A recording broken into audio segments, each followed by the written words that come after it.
Oke, kita sekarang ke soal nomor 8. Dapatkan dj per dx untuk fungsi y berikut. Nah, ini seru nih untuk ketika kita membahas logaritma natural.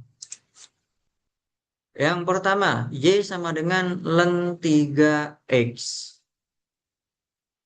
Kita tulis y sama dengan ln 3x. Sebenarnya di sini tuh kita perlu membahas konsep teorinya dulu sih. Ketika kita membahas mengenai turunan dari logaritma natural. Nah, sebelum kita ke len 3x, yang pertama itu adalah turunan untuk len x. Saya jelaskan dulu ya mengenai konsepnya. Jadi kalau kita punya y sama dengan len x, turunannya dy per dx itu sama dengan 1 per x. 1 per x kemudian dikali dengan turunan dari x, yaitu 1. Hasilnya adalah 1 per x. Kemudian kalau kita punya y sama dengan ln 3x di sini, y sama dengan ln 3x, maka turunannya dy per dx itu sama dengan 1 dibagi, nah ini 3x, lalu kita kalikan dengan turunan dari 3x. Kita menuliskannya dengan d per dx dari 3x. Berapa turunan dari 3x? Turunan dari 3x itu adalah 3. Nah, seperti ini. Jadi sekarang kita punya 3 dibagi 3x. Hasilnya adalah sama, yaitu 1 per x. Ya. Jadi yang nomor A itu hasilnya adalah 1 per x. Gitu ya Farhan ya. Oke. Nah, ini harus kita Oh, harus ini sih. Kalau yang nomor 8 ini harus urut sepertinya dari A, B, C, D untuk memahami pola berdasarkan tingkat kesulitan dari soalnya. Kalau langsung mengerjakan yang N, M, ini harus menguasai konsepnya dulu kamu. Nggak bisa langsung lompat ya. Jadi coba kita bahas dulu untuk yang A, B, baru nanti kita lompat ke D, kemudian E, lalu H gitu ya. oke. Nah, coba sekarang yang B. Yang B di sini kita punya Y sama dengan logaritma natural min 3x kuadrat ditambah 1. Sama dengan yang tadi, secara konsep ya, yaitu turunannya berarti dy per dx itu sama dengan ln itu selalu 1 per yang di sini. Min 3x kuadrat ditambah dengan 1. Kemudian dikali turunan dari ini, yaitu dy per dx dari min 3x kuadrat ditambah 1. Turunan dari min 3x kuadrat ditambah 1. Ini kita tulis min 3x kuadrat ditambah 1, lalu dikali dengan ini. Turunannya berapa? Turunan dari min 3x kuadrat, ini gampang. 2 kita kalikan dengan min 3, jadinya min 6x pangkat 1 ya. Karena 2 dikurang 1 itu 1, ditambah dengan turunan dari 1, yaitu 0. Nah, berarti hasilnya adalah min 6x dibagi min 3x kuadrat ditambah 1. Nah, ini hasil untuk turunan yang nomor B. Gitu ya. Eh, kenapa jadi 1 per min 3x kuadrat plus 1? Nah, konsepnya yang tadi itu, Farhan. Jadi konsepnya itu adalah kalau kita punya Y sama dengan ln X, maka turunan dari ini dy per dx itu adalah 1 dibagi yang ini, X. Oh, Lalu kita kalikan dengan turunan dari X itu sendiri. Dikali dengan turunan dari X itu sendiri. Yaitu kita menuliskannya seperti ini. D per dx dari X. Ini artinya adalah turunan dari X ya. Yaitu sama dengan ini 1/X dikali turunan dari X itu adalah 1. Sehingga hasilnya adalah 1/X. Seperti itu. Jadi Oke, selalu oke. 1 per yang bagian ini. 1 per apa ya? Numerusnya. X ini kan numerus dari len. Ya, gitu ya. Jadi kalau kita punya contoh yang lain, misalkan saya punya soal Y sama dengan len X kuadrat ditambah X, seperti itu. Maka turunannya dy per dx, dy per dx itu selalu 1 dibagi ini. Karena dia len, ya. Len. 1 dibagi ini, yaitu 1 dibagi X kuadrat ditambah X dikali dengan turunan dari ini. Turunannya adalah D Dua. per dx dikali X kuadrat plus X. Ya, ini saya mencoba menuliskan berdasarkan apa yang ada di buku kamu ya. Jadi menggunakan notasi D per dx dikali dengan ini. Ini artinya adalah turunan dari X kuadrat ditambah 1. Nah, ini sama dengan 1/X kuadrat ditambah X dikali turunannya berapa ini? Yaitu 2X ditambah 1. Berarti sama dengan 2X ditambah 1 dibagi X kuadrat ditambah X. Gitu ya? Oke. Oke. Nah, kalau yang nomor C ini sebenarnya agak ini ya, hati-hati ya. Kalau ada bentuk perpangkatan 4 di sini. Jadi pangkatnya itu harus kita apa ya harus harus harus diperhatikan banget pangkatnya dalam mengerjakan soal turunan, nggak bisa sembarangan. Jadi konsepnya agak sedikit berbeda dengan soal yang A dan soal yang B.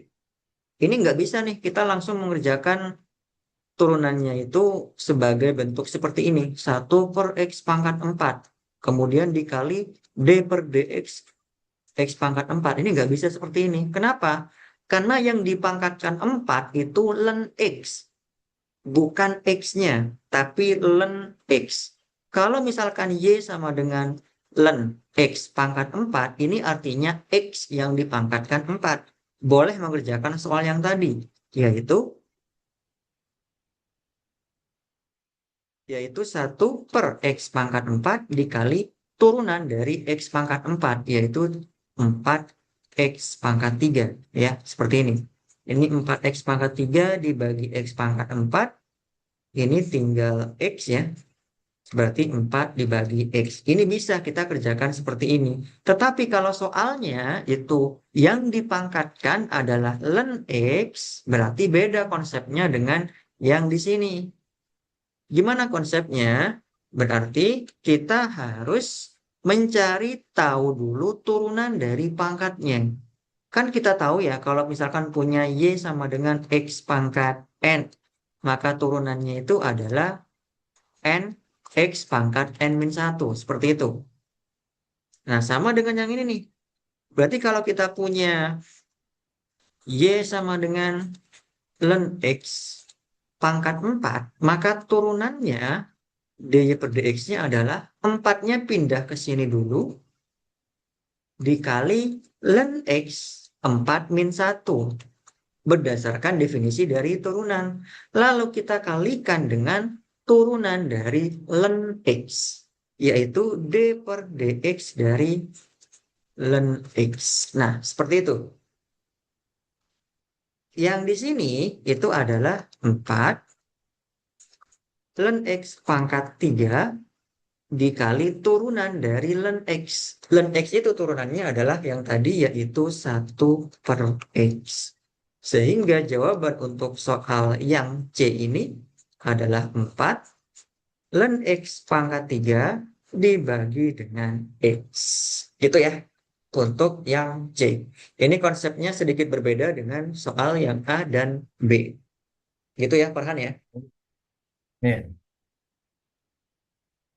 Nah, kalau yang soal nomor D ini juga cukup berbeda. Kenapa? Karena di sini menggunakan perkalian dari dua buah komponen. Di sini dua buah fungsi. ada X kuadrat, dan ada ln dari X kuadrat per 1 dipangkatkan 2. Ini panjang ini, karena pasti menggunakan rumus perkalian fungsi. Mau dibahas atau lanjut ke yang lain? Boleh dibahas, Mas. Oke. Oke, kita bahas dulu mengenai aturan perkalian dari turunan ya.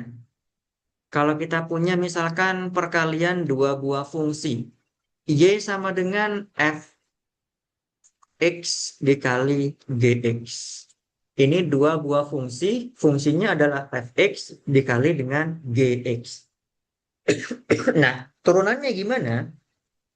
Turunannya itu adalah dy per dx itu sama dengan Fx ini diturunkan, yaitu f aksen x dikali dengan Gx, lalu ditambah Fx dikali dengan G aksen X. Nah, seperti ini. Ini rumus untuk perkalian turunan pada perkalian dua buah fungsi. Ya, menggunakan rumus aturan perkalian. Contohnya paling gampang. Saya punya fungsi misalkan Y sama dengan akar 2, sorry, bukan akar 2, yang lain. Misalkan Y sama dengan akar X, kemudian dikali dengan, katakanlah ln X. Ln X. Nah, fungsi ini Y sama dengan akar X dikali ln X itu punya dua fungsi. Yang pertama adalah akar X, yang kedua adalah ln X. Berarti dari sini kita harus mencari turunan dari akar X dan ln X masing-masing. Gimana caranya? Coba kita kerjakan. Yang pertama itu adalah akar X. Akar X ini kita misalkan sebagai Fx di sini. Jadi kita misalkan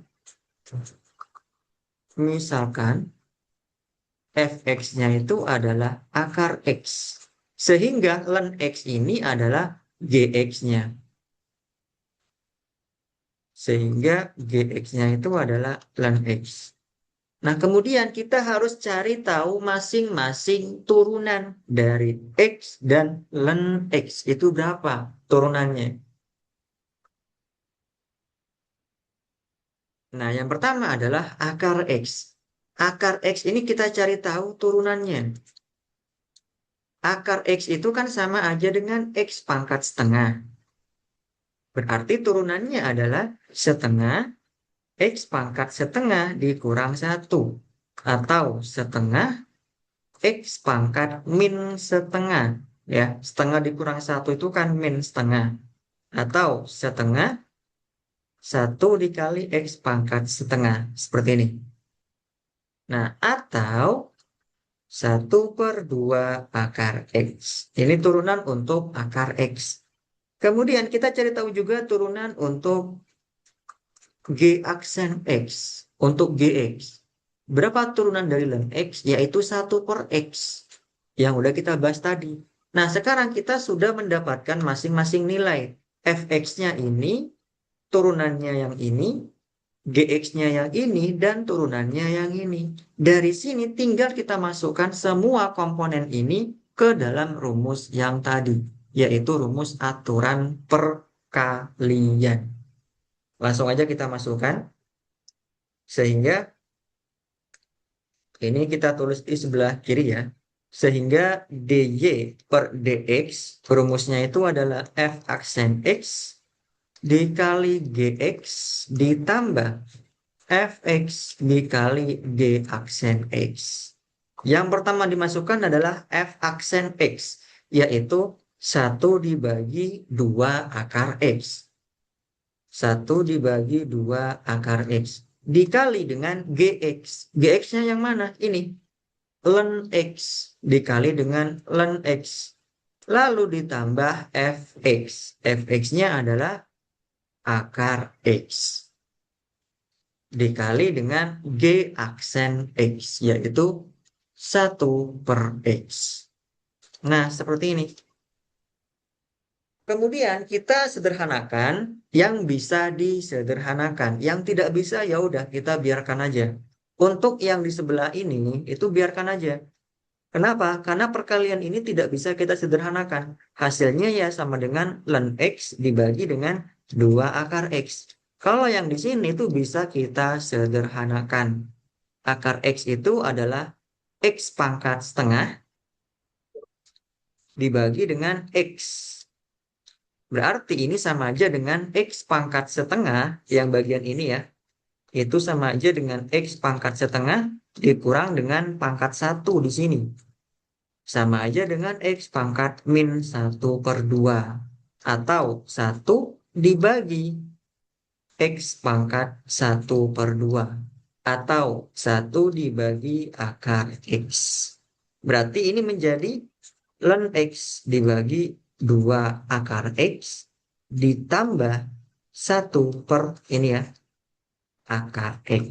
Nah, ini hasil untuk soal contoh yang saya sebutkan tadi, yaitu akar X dikali ln X. Hasil turunannya itu berupa seperti ini. Kira-kira gitu ya, Farhan ya, untuk rumus aturan perkalian. Turunan pada perkalian dua buah fungsi. Coba kita langsung bahas pada yang D. Nah, untuk yang D ini, berarti di sini kita memisalkan fx itu x kuadrat. Dan ln x kuadrat plus 1 pangkat 2 itu sebagai gx-nya. Ini fx. Dan yang ini itu sebagai gx. Nah, jadi kita misalkan di sini. Yang pertama, fx itu sama dengan x kuadrat. Yang kedua, gx-nya itu sama dengan, ada kurungnya di sini, ln x kuadrat ditambah 1 pangkat 2.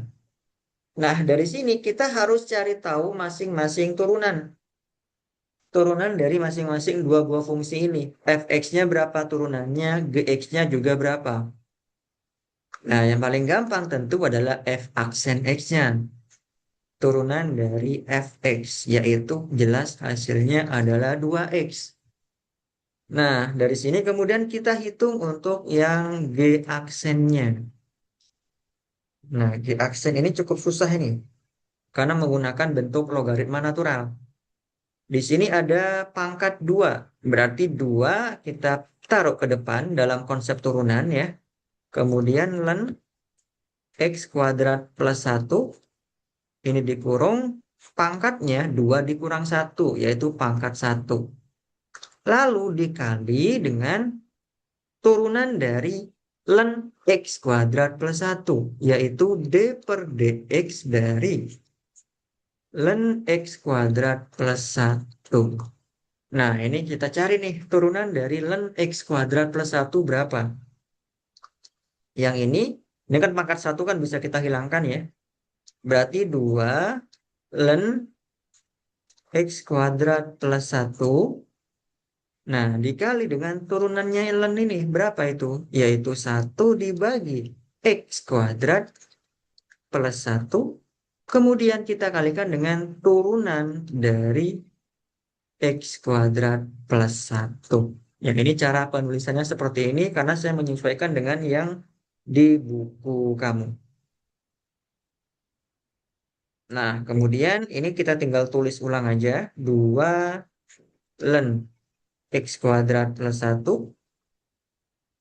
Kemudian dibagi dengan x kuadrat plus 1. Dikali dengan turunan dari x kuadrat plus 1. Yaitu 2x. Nah, 2x dikali 2 itu adalah 4x. Dikali ln x kuadrat plus 1 dibagi dengan x kuadrat plus 1. Nah, jadi sekarang kita sudah mendapatkan nilai dari masing-masing komponen. Ini fx-nya, ini gx-nya, kemudian ini f aksen x, dan ini g aksen x-nya. Maka dari sini tinggal kita lakukan substitusi ke rumus aturan perkalian. Yaitu y aksen tadi itu sama dengan f aksen x dikali GX ditambah Fx dikali G aksen X. Nah, F aksen X-nya adalah yang ini, 2X. Dikali dengan GX, yaitu yang ln di sini, dikali ln X kuadrat plus 1 pangkat 2 ditambah Fx. Fx-nya itu X kuadrat dikali G aksen X yang di bawah ini. 4X ln X kuadrat plus 1 dibagi X kuadrat plus 1. Nah, seperti ini. Ini tinggal kita lakukan penyederhanaan saja. Yaitu, ini tinggal kita tuliskan aja 2X dikali ln X kuadrat plus 1 pangkat 2 ditambah, nah ini bisa kita lakukan penyederhanaan X kuadrat dikali 4X. Itu sama dengan 4X pangkat 3, lalu ln X kuadrat plus 1 dibagi X kuadrat plus 1. Jadi inilah hasil akhir untuk yang nomor D. Ya cukup panjang ya, karena menggunakan perkalian dua buah fungsi. Kurang lebih seperti itu. Gitu ya Farhan Oke. ya. Sekarang mau bahas Ya, soal nomor berapa lagi? eh, langsung ke nomor 9 boleh nggak, Mas? Oke, kita langsung ke nomor 9.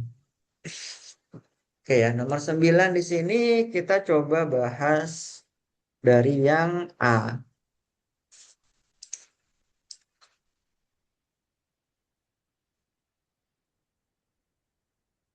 Integral dx per 4x. Oke, di sini ada konsep ya. Kalau kita punya integral 1/x dx, itu hasilnya adalah ln x ditambah konstanta. Jangan lupa ln x-nya. Jadi, kalau misalkan ln dx per 4x, integral dx per 4x, ya. Ini kan sama aja sebenarnya dengan 1/4x dikali dx seperti ini ya. Nah, 4-nya itu karena konstanta bisa kita keluarkan. Jadinya seperempat integral 1/x dx. Integral 1/x dx ini adalah balik ke yang atas tadi, yaitu ln x ditambah konstanta. Jadi hasilnya adalah seperempat ln x ditambah konstanta. Gitu ya, Farhan ya. Oke. Ini untuk soal yang nomor A. Oke, berikutnya adalah soal yang nomor B. B di sini kita punya integral. Oke, bentar. Integral 5x pangkat 4 dibagi x pangkat 5 ditambah 1 dx.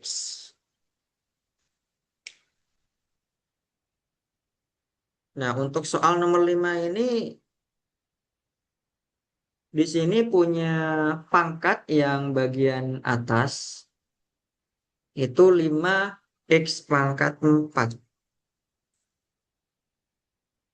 Sedangkan yang bawah di sini itu pangkatnya pangkat 5, tapi ada penjumlahan plus 1. Nah, ini kamu harus paham yang namanya aturan substitusi pada integral. Harus paham. Ya, jadi kita di sini menggunakan yang namanya aturan substitusi. Ada juga yang namanya aturan parsial ya. Tapi untuk yang B ini kita menggunakan yang namanya aturan substitusi.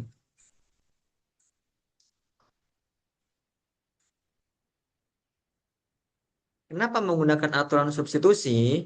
Nah, di soal B ini itu ada dua komponen atau dua bagian. Ini bagian yang pertama, ini bagian yang kedua. Lalu ternyata turunan dari salah satu bagian itu nanti bisa mengeliminasi bagian yang lain. Itu ciri-cirinya dari aturan substitusi, ya. Jadi ciri-cirinya adalah turunan dari satu bagian bisa mengeliminasi atau menghapus bagian yang lain. Ini ciri-cirinya. Ya, ini konsep dari aturan substitusi. Turunan yang satu dari satu bagian itu bisa mengeliminasi atau menghapus bagian yang lain. Kita langsung bahas aja untuk yang B. Di sini integral 5x pangkat 4 dibagi x pangkat 5 plus 1. Nah, perhatikan di sini itu adalah diintegralkan terhadap x dx. X-nya ini kita ganti dengan salah satu bagian, yaitu yang pangkatnya lebih tinggi. Yang pangkatnya lebih tinggi, yaitu bagian yang kedua, yang bawah. 5x ditambah 1. Jadi dx ini kita ganti dengan d x pangkat 5 ditambah 1. Lalu kita bagi dengan turunannya. Turunan dari x pangkat 5 ditambah 1. Turunannya mau nggak mau adalah 5x pangkat 4. 1 itu kan 0. Jadi turunannya adalah 5x pangkat 4. Dan turunannya itu bisa mengeliminasi bagian yang lain, yaitu bagian yang pertama, 5x pangkat 4. Jadi sekarang menyisakan integral 1 per x pangkat 5 plus 1 dx pangkat 5 plus 1. Nah, seperti ini. Kemudian, dari sini, perhatikan konsep yang tadi ya. Jadi, kalau saya punya integral 1 per x dx itu kan sama dengan logaritma natural x ditambah c. Berarti kalau saya punya integral 1 per kotak, kemudian d kotak, maka hasilnya adalah len kotak ditambah c. Lalu kalau saya punya integral 1 per, misalkan lingkaran, d lingkaran, hasilnya adalah len lingkaran ditambah c. Nah sekarang di sini lingkarannya itu adalah x pangkat 5 plus 1 d x pangkat 5 plus 1 ya. Berarti jelas hasilnya nanti di sini adalah integral 1 per x pangkat 5 plus 1 d x pangkat 5 plus 1 hasilnya adalah ln x pangkat 5 plus 1 ditambah konstan. Ya, jadi ln x pangkat 5 plus 1 ditambah konstan. Ya, ini untuk hasil yang nomor B. Gitu ya, Farhan ya. Oke. Oke, mau bahas soal nomor berapa lagi? Lanjut ke 10, Mas. Oke, nomor 10. Dapatkan nilai minimum dari x kuadrat min ln x. Nah, kalau di dalam aplikasi turunan, itu kan ada yang namanya nilai maksimum, ada yang namanya nilai minimum. Nilai maksimum itu adalah nilai ketika fx ya, itu mencapai titik tertinggi. Nilai minimum itu ketika fungsinya mencapai titik yang paling rendah. Nah, langkah pertama ketika kita mengetahui ingin mencari nilai maksimum atau minimum dari fungsi, itu kita harus cari tahu dulu turunannya. Oke, kita hitung ya. Itu yang penting, kita harus cari tahu dulu turunannya. Karena nilai maksimum atau minimum itu merupakan salah satu aplikasi dari turunan. Jadi mau nggak mau kita harus menggunakan turunan. Nah, di sini fungsinya saya tulis sebagai fx sama dengan x kuadrat dikurang ln x. Seperti itu. Nah, langkah pertama itu adalah cari turunan. Langkah pertama, cari turunan pertama. Nah, berarti f aksen x sama dengan x kuadrat. Turunannya adalah 2x. Dikurang ln x. Ln x sudah kita bahas tadi, turunannya adalah 1 per x. Jadi ini adalah turunan pertama dari fungsi tersebut. Nah, langkah kedua itu adalah kita cari tahu titik kritis ya. titik kritis itu titik yang dicapai ketika turunannya sama dengan nol. Jadi kita harus menyamadengankan nomor satu tadi, yaitu f aksen x dengan nol. Harus kita sama dengankan dengan nol. Yaitu ini 2x min 1/x itu harus kita sama dengankan dengan nol. Nah, dari sini kita cari tahu nih nilai x-nya itu berapa. Gimana caranya? Paling gampang ya kita kalikan aja dua persamaan ini dengan x. Untuk menghilangkan x pada bagian penyebut ya. Atau paling gampang gini deh. 2x sama dengan 1/x. Lalu x kali 2x itu 2x kuadrat sama dengan 1. X kuadrat sama dengan 1/2. Sehingga x sama dengan akar 1/2. Atau x sama dengan akar 1 dibagi akar 2. X sama dengan akar 1 itu 1, akar 2 ya akar 2. Ya, kurang lebih seperti itu. X sama dengan 1 Hmm. dibagi akar 2. Nah, Kenapa kemudian ada selanjutnya, berapa? kenapa sama dengan nol, Mas? Nah, ini namanya titik kritis ya. Titik kritis itu kita harus menyamadengankan turunan pertama itu sama dengan nol. Ini kita itu menggunanya mencari titik kritis itu adalah titik-titik di mana nanti di grafiknya itu tidak mengalami penurunan atau kenaikan. Contohnya ya, kalau saya gambarkan grafiknya seperti ini, misalkan kita punya grafik yang bentuknya seperti ini. Nah, di sini titik di katakanlah di sini ya, ini disebut sebagai titik kritis. Kenapa? Karena ini titiknya itu adalah titik tengah-tengah nih di antara titiknya di antara titik yang akan naik dan yang akan bukannya akan turun ya. Titiknya itu nanti tidak akan Oke, gambarnya salah saya. Sorry. Oh, udah kehapus ya. Jadi titiknya itu nanti seperti ini. Nah, titik kritis itu yang di sini nih. Di sini, di sini, dan di sini. Ini adalah ada tiga titik kritis, yaitu titik di mana grafiknya itu tidak naik dan tidak turun. Jadi tetap di apa ya? Tetap dia itu ada di tengah, tidak naik maupun tidak turun. Kalau di sini itu berbeda, bukan titik kritis. Dia akan naik.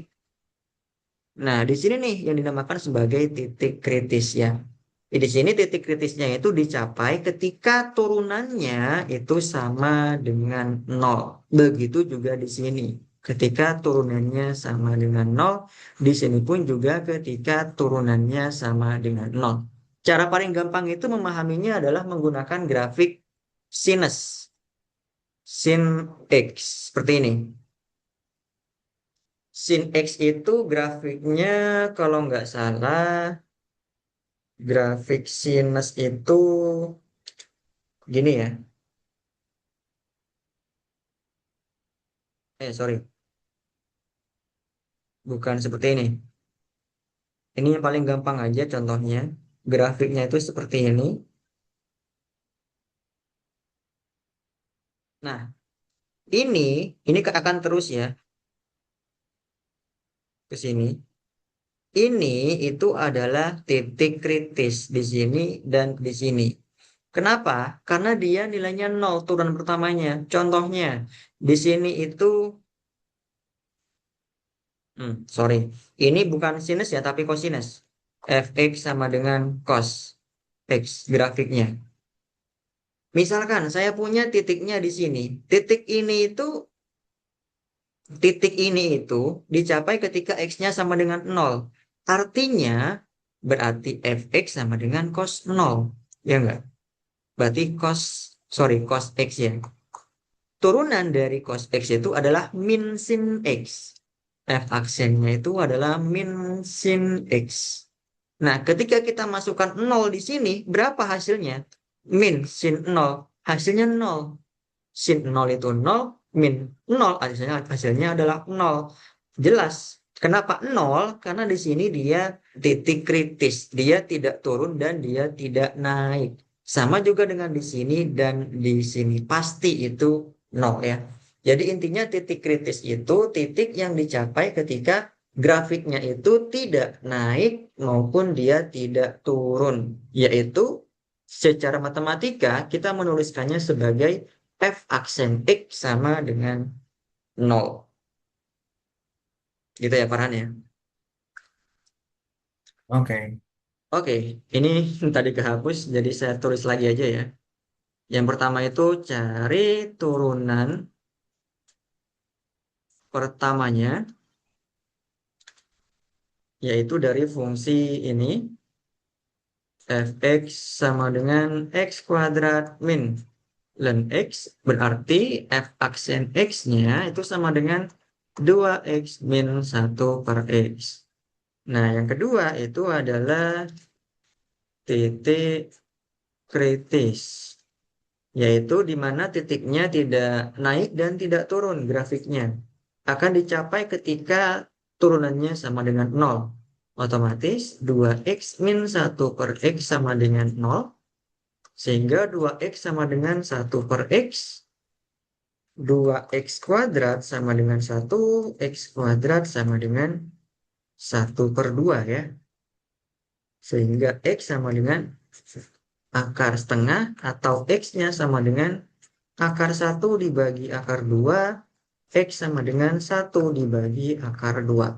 Ini nilai x-nya. Nah, setelah nilai x-nya kita peroleh, kemudian kita lakukan yang namanya uji minimum. Uji minimum. Uji minimum ini menggunakan turunan yang kedua. Ini langkah ketiga, itu kita lakukan yang namanya uji minimum. Gimana caranya? Kita hitung turunan keduanya, yaitu gunakan turunan keduanya. Dan kalau misalkan turunan keduanya itu positif, lebih dari nol, maka titik itu yang dinyatakan sebagai titik minimumnya. Oke, coba kita hitung ya. Tadi kan kita dapatkan bahwa turunan pertamanya itu yang ini. Kita tulis lagi aja. F aksen X itu sama dengan 2X min 1/X. Nah, kita ingin mencari turunan keduanya. Berarti kita hitung turunan kedua. Berapa hasilnya ini? 2X tentu itu adalah 2. Kalau per X itu berapa ya turunannya? Per X itu ini bisa kita ganti menjadi min, ini ya, X pangkat min 1. Berarti Hmm. nanti hasilnya adalah min 1 pindah ke Nah, depan jadi 1 positif. X pangkat min 1 ini min 1. Berarti 2 ditambah X pangkat min 2. hmm, Atau 2 ditambah 1/X kuadrat. Ya gitu ya hasilnya. oke. Nah, kemudian di sini itu ternyata ternyata F aksen X-nya itu positif Farhan. Jadi F double aksen, sorry. X ini, X kuadrat ini kan pasti bernilai positif, ya enggak? Kenapa? Karena dia bentuknya kuadrat. Meskipun X-nya negatif, tapi kan X kuadrat pasti akan positif. Jadi nilai ini tuh pasti akan lebih dari nol. Nah, karena F double aksennya itu positif lebih dari nol, maka titik tersebut itu pasti minimum. Ini konsepnya. Jadi titiknya itu pasti minimum. Kalau kalau misalkan kurang dari, maka dia maksimum. Kalau lebih dari, dia minimum. Dan perhatikan bahwa kemudian kita lakukan substitusi, yaitu X sama dengan 1/akar 2 tadi ke dalam fungsi yang awal. Ya, ke dalam fungsi yang awal tadi. Itulah nilai minimumnya. Nah, yang keempat itu berarti kita hitung nilai minimum. Ini sebenarnya agak susah sih ya, harus menguasai konsepnya dulu mengenai nilai maksimum dan nilai minimum. Nah, kemudian kita hitung nilai minimumnya. Gimana caranya? Lakukan substitusi, lakukan substitusi. X yang kita hitung tadi, titik kritisnya, yaitu yang ini, sama dengan 1/2 ke fungsi semula, ke fx. Berapa fx-nya? Ya ini, x kuadrat min ln x. X kuadrat min ln x. Nah, seperti itu. Kita tinggal lakukan substitusi. X-nya adalah 1/akar 2. 1/akar 2. Ini dikuadratkan dibagi ln 1/akar 2. Nah, seperti ini. 1/akar 2 dikuadratkan itu sama dengan setengah dikurang ln 1/akar 2. Ya, jadi hasilnya adalah ini itu merupakan nilai minimum dari x kuadrat min ln x. Ya, kurang lebih seperti itu. Ini adalah nilai minimum.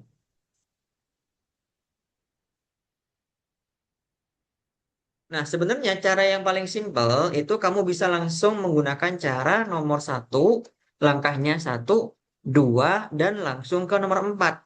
Nomor tiga nggak usah dipakai, nggak apa-apa. Kenapa? Nomor tiga itu hanya ngecek aja apakah turunan keduanya itu positif atau negatif. Itu doang. Kalau dia positif, pasti nilainya minimum. Tapi kalau negatif, belum tentu dia minimum. Seperti itu. Jadi sebenarnya bisa langsung aja ke yang nomor 4. Ya, jadi langkah-langkahnya tuh harus diperhatikan. Jangan sampai terlewat salah satunya. Gitu ya untuk yang Oke, nilai minimum. Oke, mau bahas soal oke. nomor berapa lagi? Mas boleh nggak kalau misalnya lesnya udah sekarang gitu, Oh, diudahin? boleh. Iya, boleh. Pas 2 jam Soalnya berarti ya? masih ada, iya masih ada beberapa tugas di hari ini Oke. gitu. Oke, siap. Oke, terima kasih Farhan. Untuk videonya itu saya rekam ya. Saya rekam dan kemudian nanti saya share di YouTube ya. Kalau kamu berminat nanti pengen melihat recordnya bisa saya share ke kamu ya. Oke, Oke, makasih Farhan. Assalamualaikum. terima kasih Mas. Ya, Waalaikumsalam Mas.